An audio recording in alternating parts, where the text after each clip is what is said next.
I'm spiritual, but not religious. You've probably heard somebody say that. Maybe you said it yourself.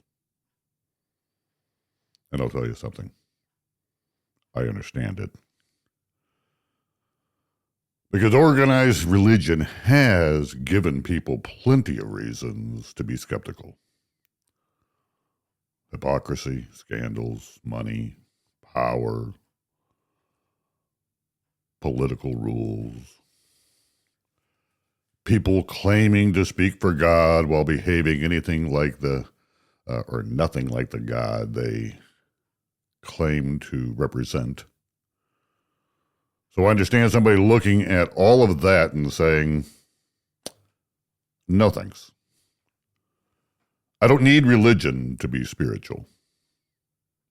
Fair enough. But I got a question. And it's not just for the spiritual, not spiritual minded. It's for the religious crowd as well. It's for Christians, it's for atheists, it's for me. And it's for you. Who gets to define God?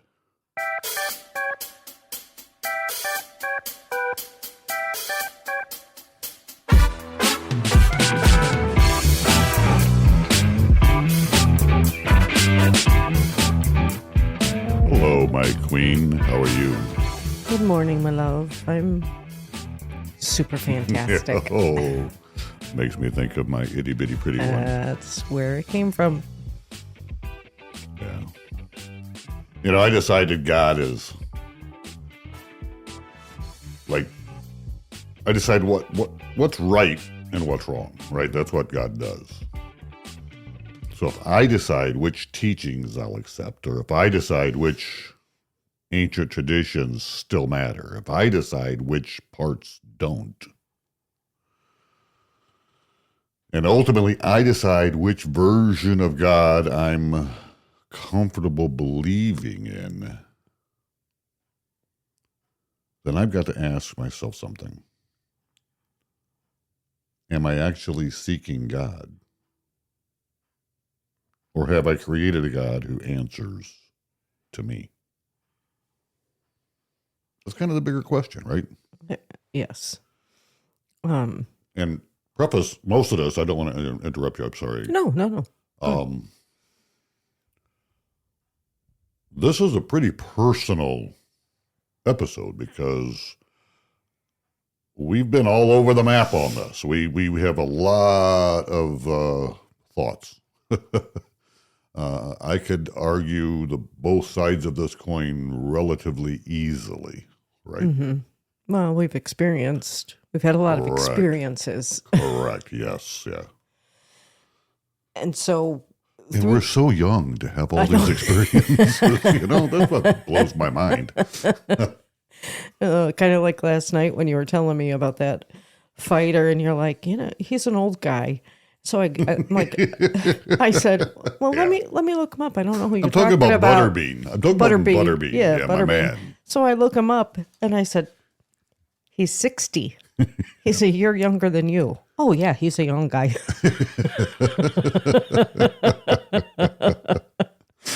Well, isn't that funny when we learn how we're going to regroup people or yeah.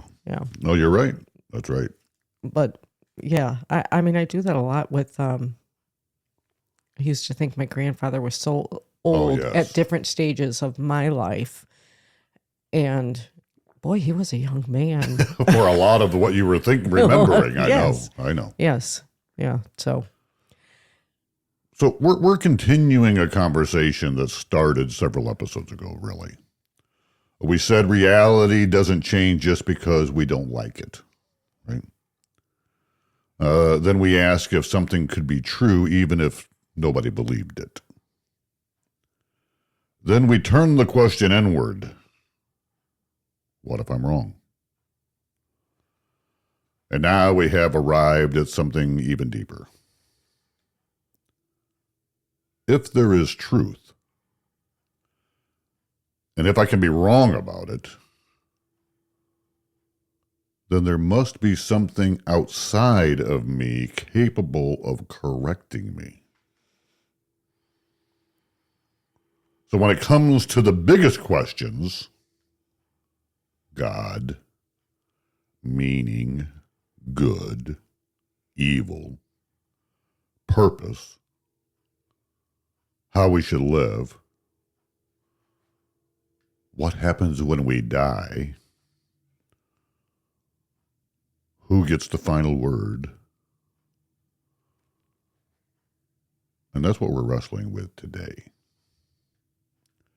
Not which religion is best. It's something underneath that. Who gets to define God? So let's start by being fair. Because it's very easy for religious people to hear somebody say, I'm spiritual but not religious. Kind of roll their eyes and dismiss them. I don't want to do that. There are reasons people have walked away from organized religion. Some have encountered hypocrisy. Some have watched religious leaders preach one thing and live another. Some grew up believing church was mostly about following rules. Some had seen religion mixed with money, politics, power, and control.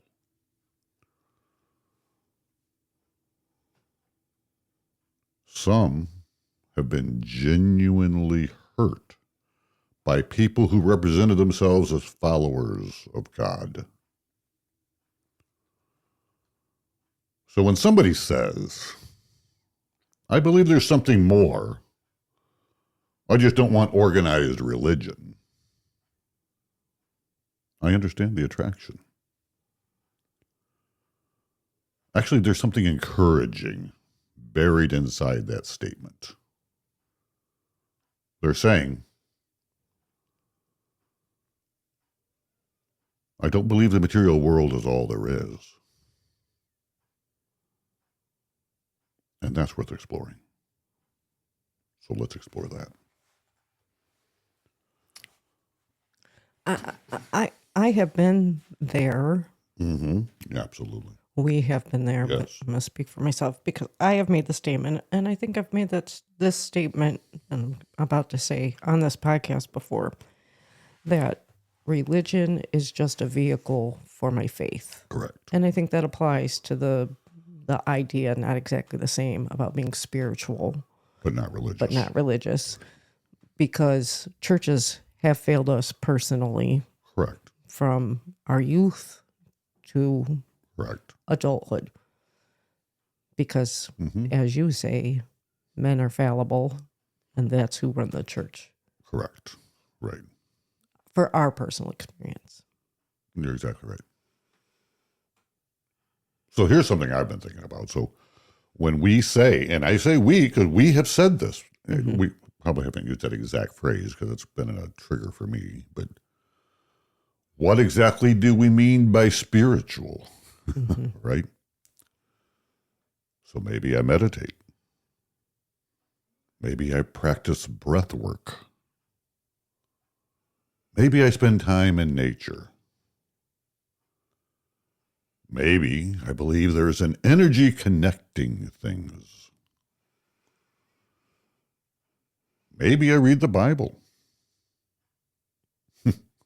Let's get personal. Maybe I read the Tao Te Ching. All right. Maybe I'm Buddhist. Buddhism. I'm laughing at you reading my notes yesterday in the car. Yes. I won't go there.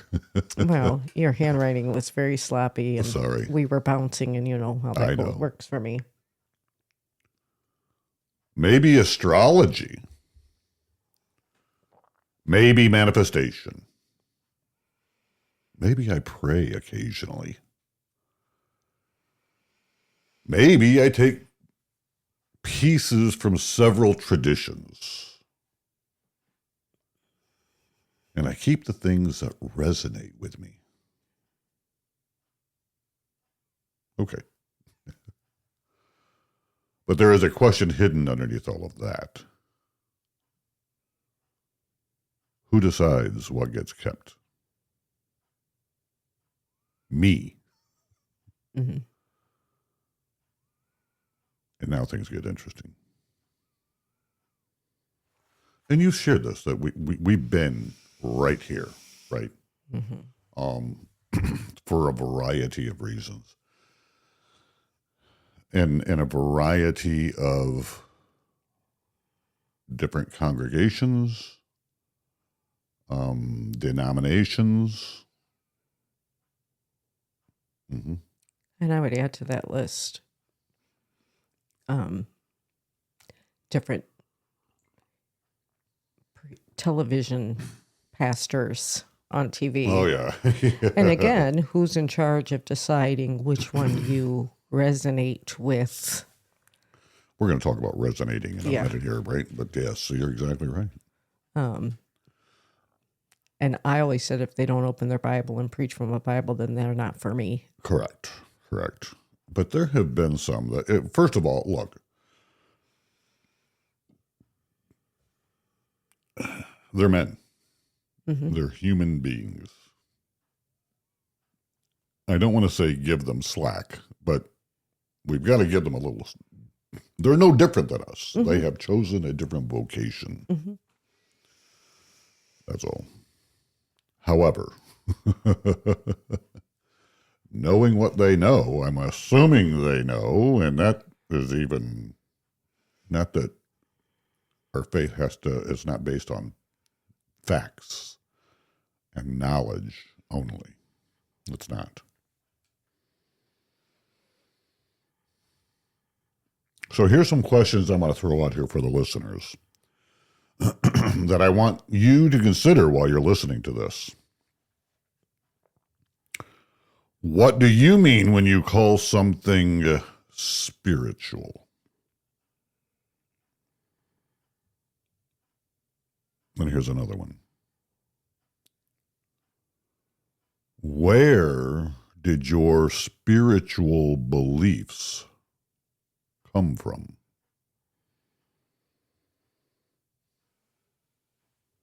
And to follow that up, have you investigated them? Or do they just feel right?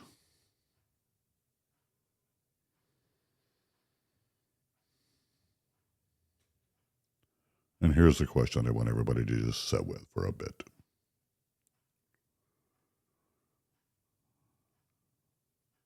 What would your spirituality have to say for you to reject it?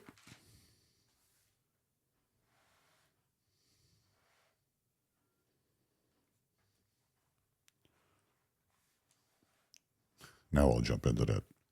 There's a phrase I just used, and we've used it a couple of times. I've used this a lot in the past. I've heard this used all the time, right? The phrase, oh, that resonates with me.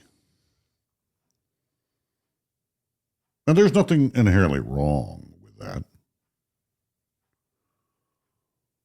Some ideas strike us deeply. Some wisdom feels like we've known it our entire lives. I've experienced that. But there's a problem with resonance. If resonance becomes our test for truth,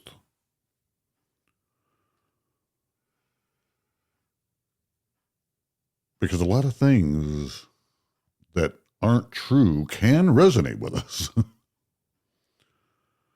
And lots of things that are true can make us extremely uncomfortable.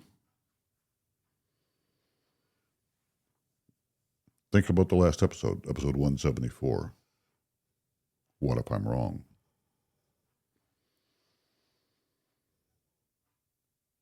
If my standard for spirituality is simply, I keep what feels true to me, how will my spirituality ever correct me? Suppose I read something that tells me to forgive somebody I don't want to forgive. That doesn't resonate with me. Suppose I'm told something that I'm doing is destructive. That doesn't resonate with me.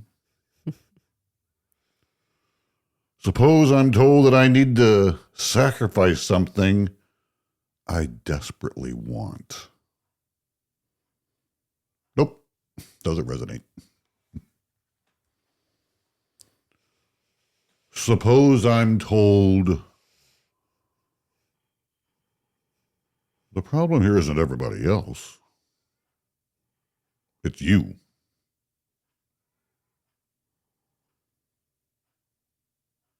I really don't like that one.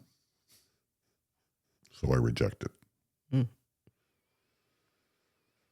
And pretty soon,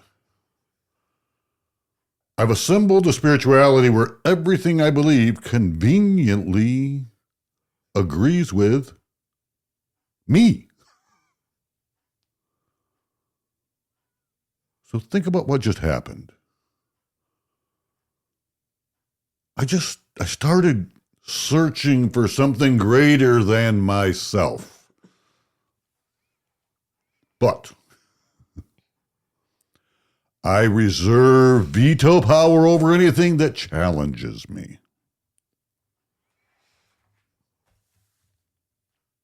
Guilty. No. So it reminds me, and I don't know where I first heard this.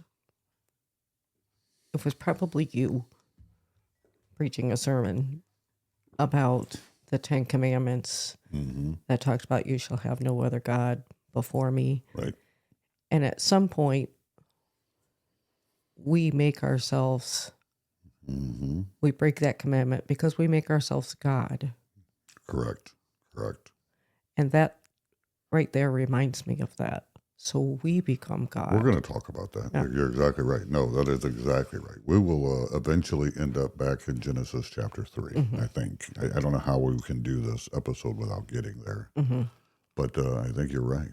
I think I know you're right as far as that goes. And so it's not a conscious effort. That was a homily done several years in a row, right? When following the. So it's not a conscious effort, like I'm God, I'm this, I'm that. But the patterns and the behavior says that.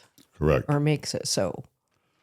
Well, and I want to be clear. This is not, as I said in the beginning, this is not just for the I'm spiritual crowd only, right? This is not.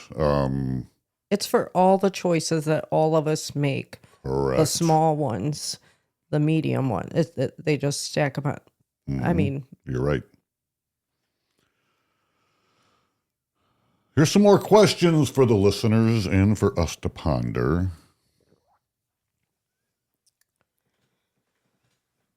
Does your spirituality ever make demands of you? Or does your spirituality ever tell you no? Does it ever require you to change? And does it ever confront something about yourself that you would rather leave alone? And here's the big one. Can your spirituality ever tell you that you're wrong? Because if the answer is no, what exactly are you worshiping?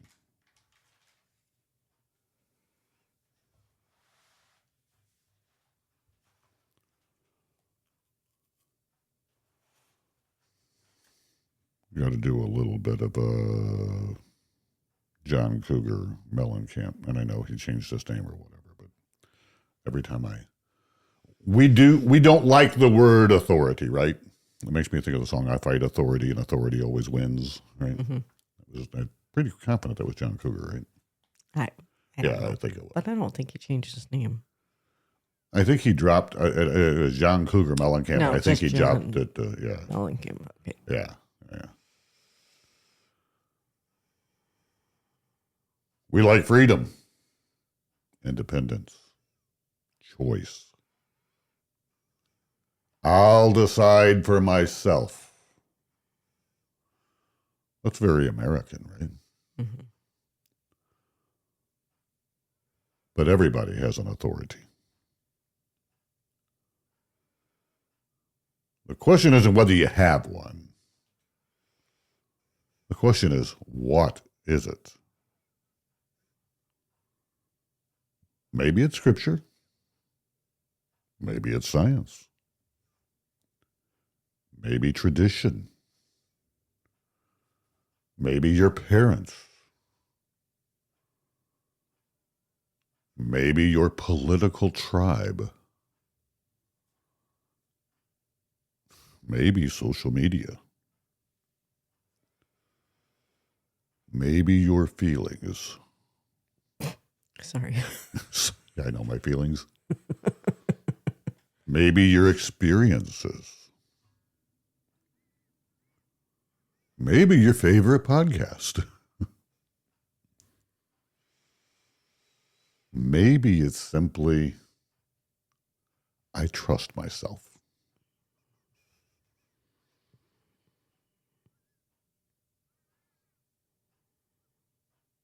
But something eventually sits at the top of the pyramid.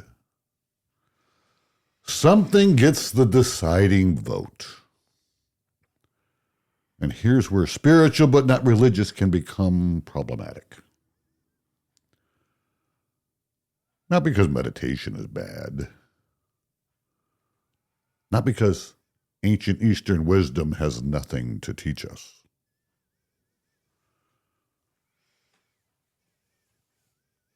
Not because everyone needs to belong to the same denomination. The problem appears when I become the final authority. I determine good and evil. I determine which teachings are legitimate. I determine which traditions are outdated. I determine which concepts of God I'm comfortable with. And whenever God disagrees with me, God gets edited. Now, here's where religious people should probably stop feeling smug about now. Because we do this too. Christians can say, the Bible is my authority. Until we get to the part we don't like. Then suddenly we're remarkably creative. We explain, we rationalize, we interpret. We find somebody on YouTube who agrees with us. We find another church, another teacher, another translation, another explanation, anything except considering. Maybe I'm the one that needs to change. I say that just to say this isn't religious people good, spiritual people bad. It's something much more uncomfortable. Every human being is tempted to create a God who agrees with them. It's like picking out, remember the magnetic dolls? You probably don't, but you had sisters. So it was like... You mean the paper dolls? No, but they had different characters. It was like a It wasn't even magnetic, but it was kind of some kind of thing that stuck. But you had all these different outfits with this character or girl, boy. We were poor, so my sisters used the Sears and Roebuck catalog and cut the people out and used those. Okay. Well, what I'm thinking of is a little bit different. It had like a black background, and they just kind of stuck, and you could peel them off, but they were reusable. Anyways, not related to Scratch and Sniff. No. Sorry. No. Anyways, so you changed outfits, and you picked a hat, or you took a purse and shoes and a skirt or jeans or top and whatever. So it's like that's what we're doing with. I smell what you're cooking there. Yeah. So we're doing this with God. That's dangerous. Yeah. But you're right. This is what we like. This is what we don't like. And you're right. And that's right where this gets interesting, right? Because what we're talking about, this isn't a modern problem. There's this ancient story about human beings being placed in a garden, right? Right. Most people know at least part of it. Adam, Eve, a serpent, a tree, forbidden fruit. And that's what we reduce that story to. God told them not to eat something, and they ate it. But there's something much deeper happening.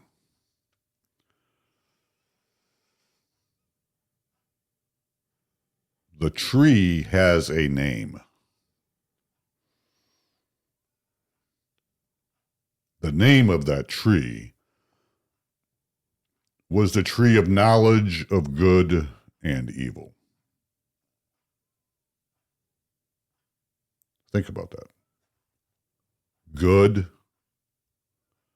and evil. The temptation isn't merely about fruit. It's about authority.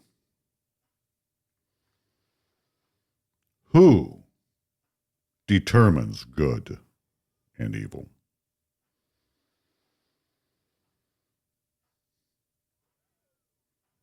Does humanity receive that definition from God?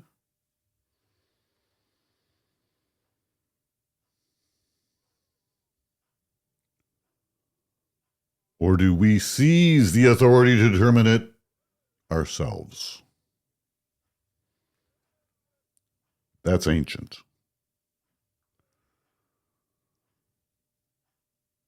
But tell me that's not modern.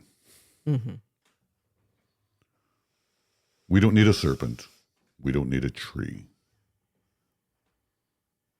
We don't need forbidden fruit. We just need 4 words. I'll decide for myself. I'll decide what's good. I'll decide what's evil. I'll decide what's true. I'll decide which God makes sense. I'll decide which teachings apply to me. And suddenly an ancient story doesn't seem quite so ancient anymore.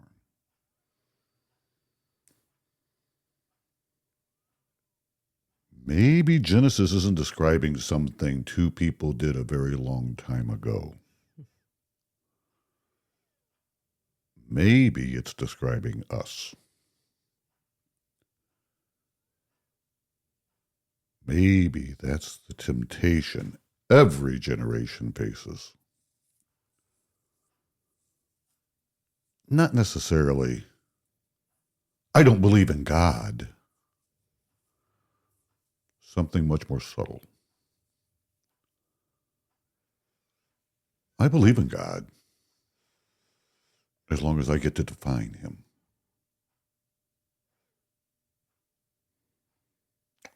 Guilty. Mm-hmm. Well, just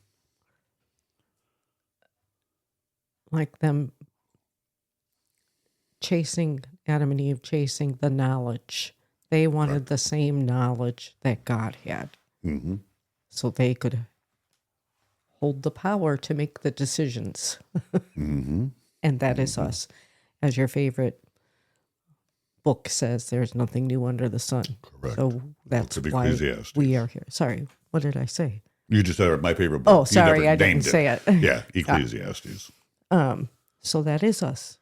Exactly right. That is us. We still want that knowledge, the same knowledge of God, to define him, to be him. Correct. And some tiptoe to want to even not be obedient to him. I want to be obedient to the God we created, which is us. Yes. So here's some questions. Write them down. Make a little note. No, I'm sorry. Who was that? Randy Travis? No, it's more current than that. I don't know. I don't listen anymore. It's not that current, honey. This was back during... Oh. You and what's-her-face sang that.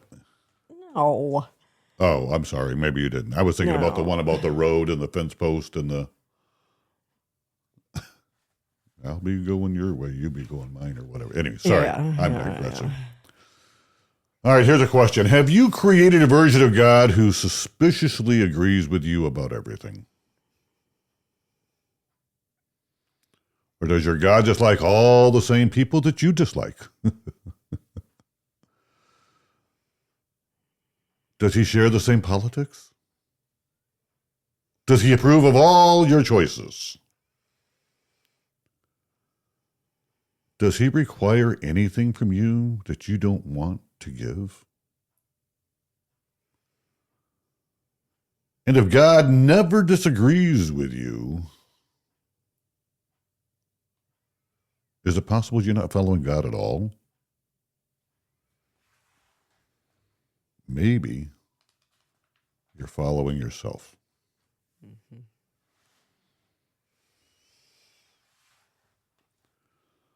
So where does all this leave us? Right? Because I don't want you walking away thinking I'm saying spirituality is bad, religion is good. That's way too easy. Mm-hmm. Religion can become another way of avoiding the very God it claims to worship. We can inherit beliefs we've never questioned. We can repeat words we've never really considered. We can perform rituals while remaining completely unchanged. Can I interrupt right there? Mm-hmm. I admit, very embarrassingly, I have used my religion to what I thought was trying to rectify a relationship, and yet I used it very wrongly to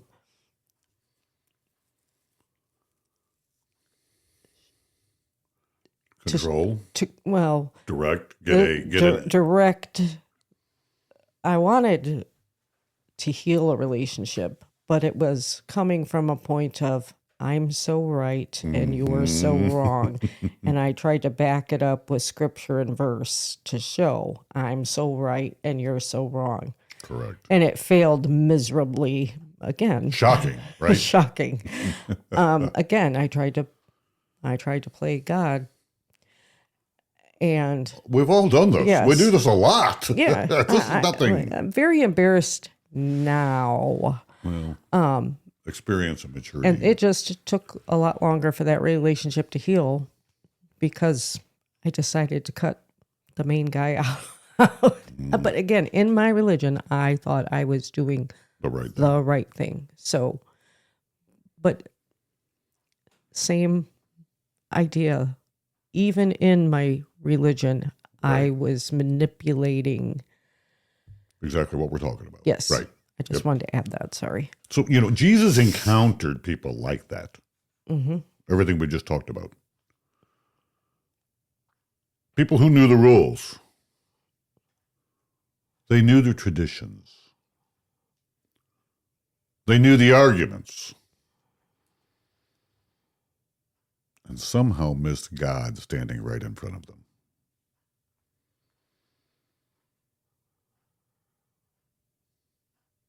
So maybe the dividing line isn't between the religious and the spiritual.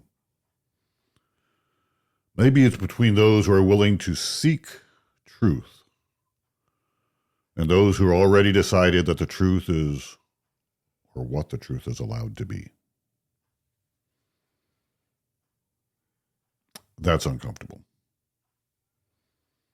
Because it puts all of us in the same place, me included. I don't get to define God. Neither does a spiritual teacher. Neither does a pastor. Neither does a denomination. Neither does a culture. Neither does an ancient institution simply because it's ancient.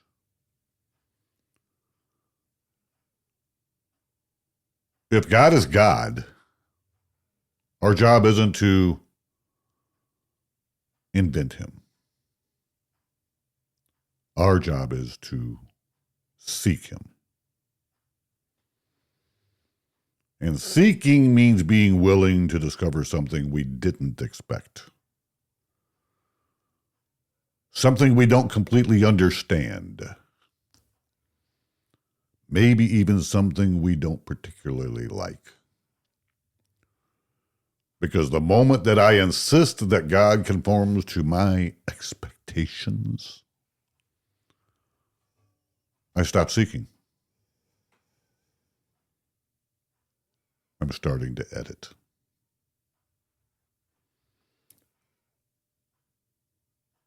And maybe that's the question that's worth carrying out of this episode.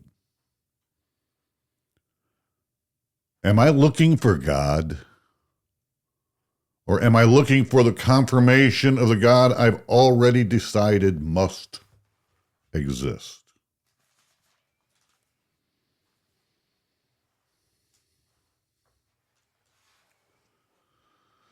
But that leaves us with another problem.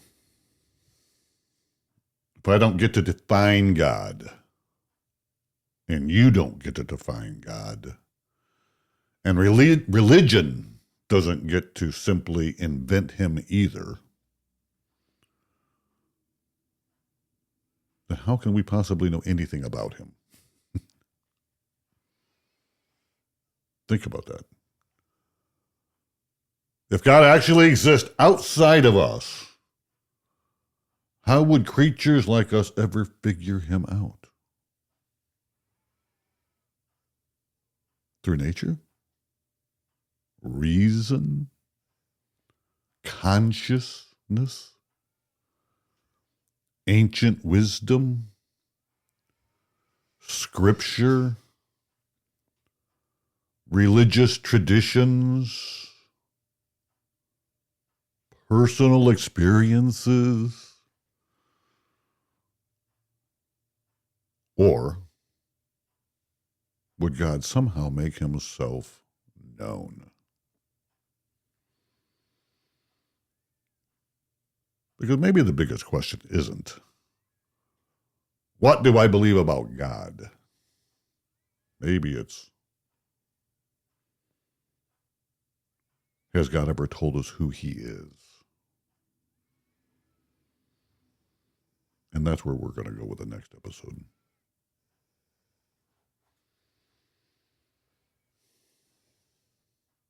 So,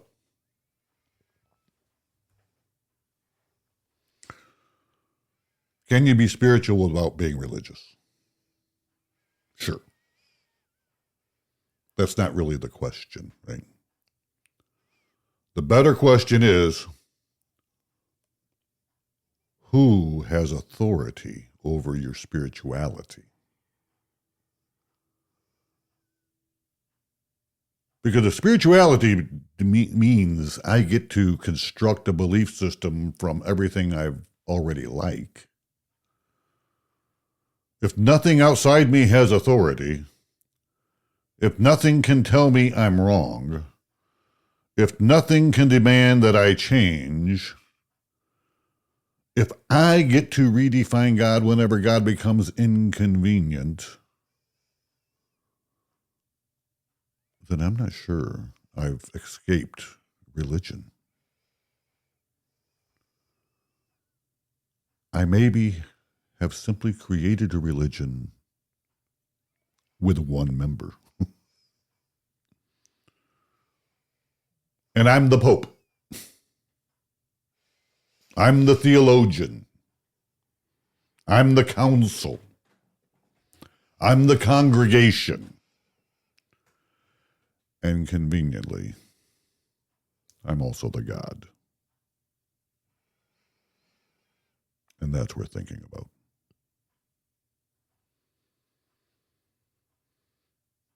But before the religious group celebrates too much,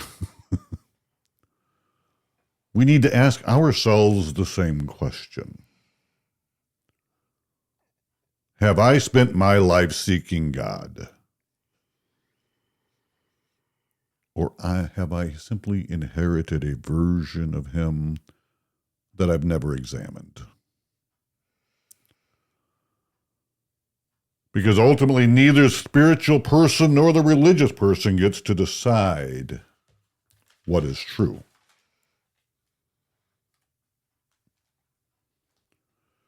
If God exists,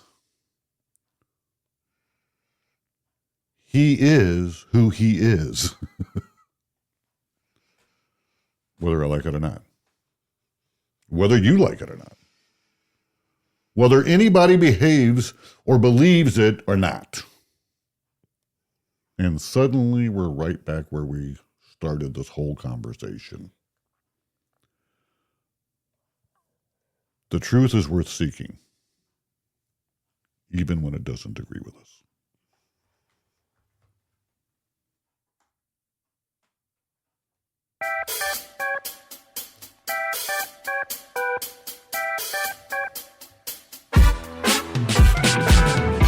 This has been Crusade with Me. We were asking life's deepest questions, not because the questions are the destination, but because sometimes they're the road that leads us toward truth.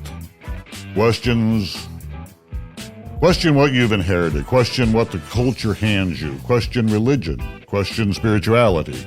And don't forget to question yourself, because the truth isn't ours to create, it's ours to seek. Keep asking, keep seeking, keep picking them up and putting them down, and as always, keep crusading with me.